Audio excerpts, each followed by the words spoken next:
CBI जांच चल रही है। निश्चित रूप से जो चेहरे अ, इस हत्याकांड को अंजाम देने के पीछे थे, उसमें बड़े नाम भी हैं, जिनके खिलाफ एफआईआर लॉन्च हुई, उनसे आगे भी कड़ियां जुड़ी हुई मिलेगी।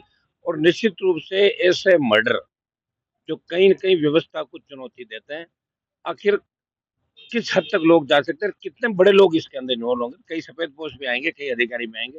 इसमें बड़े राज अनिता हत्याकांड के अंदर सीबीआई खोलेगी। प्रायोजक हैं cancer healer centre, a new beginning.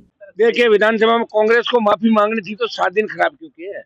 आखिर माफी मांगी और 2 बार माफी मंगवाई। आप देखिए, भारतीय जनता पार्टी के लोगों को कांग्रेस को अपमानित करने का मौका मिला कि वापिस बोलिए आप।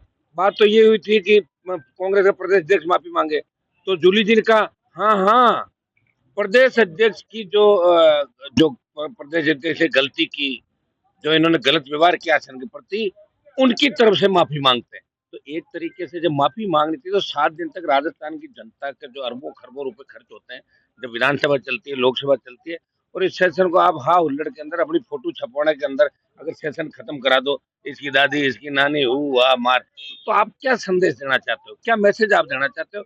निश्चित रूप से अब ये विधानसभा का जो अब का कार्यकाल है, ये आज तक का सबसे गिरा हुआ विधानसभा का कार्यकाल होगा 5 साल।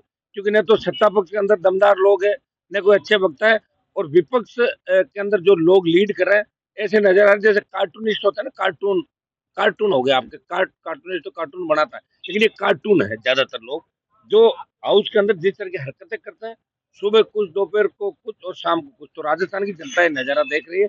निश्चित रूप से कांग्रेस बीजेपी से राजस्थान की जनता उब चुकी है, उनको नया विकल्प मिला नहीं। और पहले भी क्या, राजस्थान की जनता थर्ड फोर्स की तरफ रही नहीं, हमेशा गठबंधन के साथ रही है।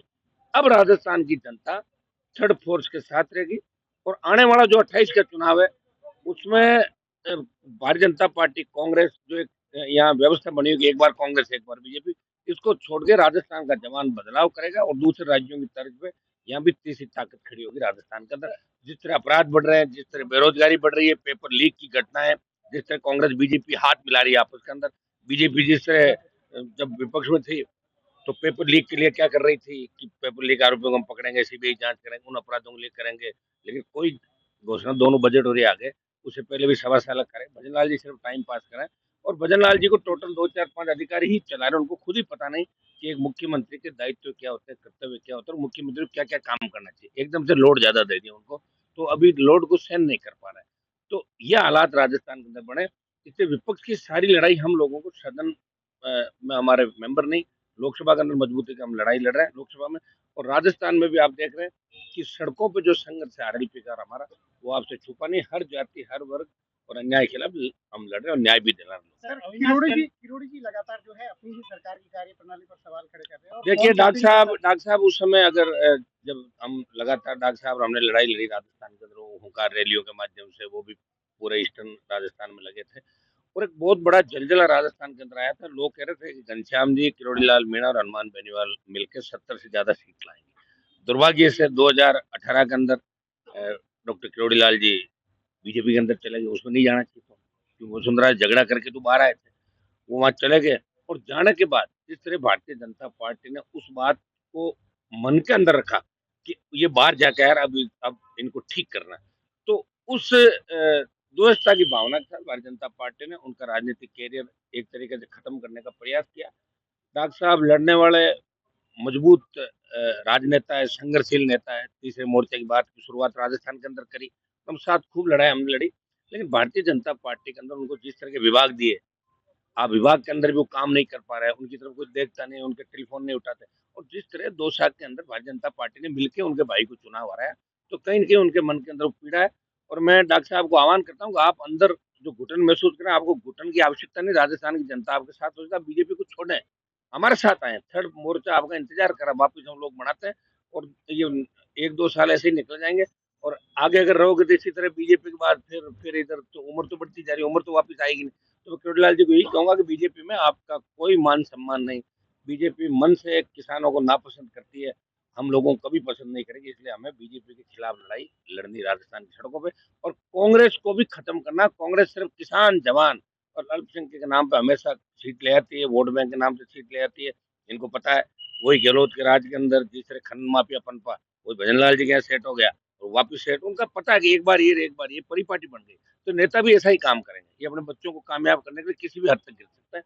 इन बातों को ध्यान पे रखते हुए तमाम जो भी नेता जिनका मन नहीं लग रहा कांग्रेस बीजेपी का, हम तो उनको आह्वान कर रहे हैं। जो नौजवान है, पहली बार के विधायक हम देखते हैं, बढ़ने को बातें कुछ भी करते हैं, वहां जाके प्रणाम करते हुए नजर आते हैं, एक ट्रांसफर के लिए, एक पोस्टिंग के लिए। उनको कहते हैं कि आप राजस्थान को बचाने के लिए निकले। बहुत बड़ा अभियान हम जल्दी छेड़ेंगे और इस प्रदेश के अंदर हम कोशिश करेंगे कि लोग मजबूत है, हमारा जो इतिहास है उसको एक बार लोग याद करें कि हम राजस्थानी किस मिट्टी से आते हैं। खाली गीतों में गाने थोड़ी होगा। यहाँ अभी मर्दानगी लोगों ने दिखाई नहीं, राजस्थान के लोगों ने। मर्दानगी जब मानी जाएगी जब यहाँ की पार्टी राजस्थान में सत्ता के अंदर आएगी। सर, अविनाश गहलोत के आपकी दादी वाले बयान को किस तरह से देखते बहुत हैं? गलत बयान दिया और चूंकि ये बेलगाम हो गए ये लोग। अविनाश गहलोत एक हमारा पीएचडी मंत्री जिसने सारे ठेके खुद ही परिवार को दिला दिए, उनके भी अब काले कारनामे सामने आ रहे हैं। ये 5 साल नौसिखी है। एक्चुअली क्या होता है, कई बार जैसे कोरोना काल चला तो इस बार नेताओं का अभाव चला राजस्थान में। तो ऐसा नेता आ गया, अविनाश आ गया, कन्हैयालाल आ गया, फला आ गया, टिमका आ गया, तो इनके हाथ में बड़ी पंचायती लग गई। तो पंचायती के अंदर जो पंचायती नहीं करके जानता है ना, बड़ी पंचायती में वो भी पंचायती कर जाता है। ये दुर्भाग्य है राजस्थान का। और मैंने आपको कह दिया कि ये जो विधानसभा का कार्यकाल है, इससे घटिया कार्यकाल राजस्थान के इतिहास में न तो आया और न आगे आएगा। प्रायोजक हैं cancer healer centre, a new beginning.